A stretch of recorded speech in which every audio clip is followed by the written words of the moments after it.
Hi guys, welcome back with me again in this channel.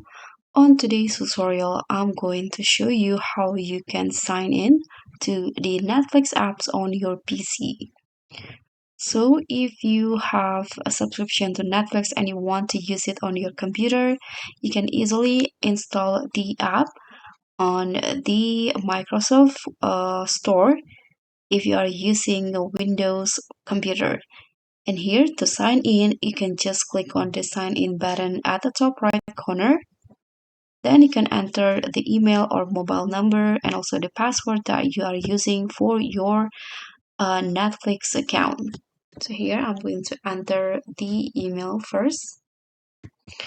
Okay, after you enter your email and password, you can just type on sign in, or you can also use a sign in code in here.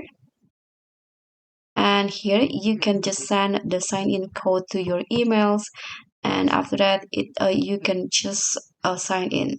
But I'm going to just use uh password, and in here I'm going to just use password. You can tap on the sign in and then just wait until you 16, and here you can see you can just choose the profile that you want to use on the Netflix app.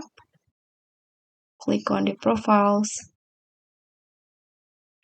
and within seconds you'll be in on your favorites. And so that's all for me. Thank you so much for watching. Don't forget to like, comment, and subscribe. Also, click on the thanks. Bye.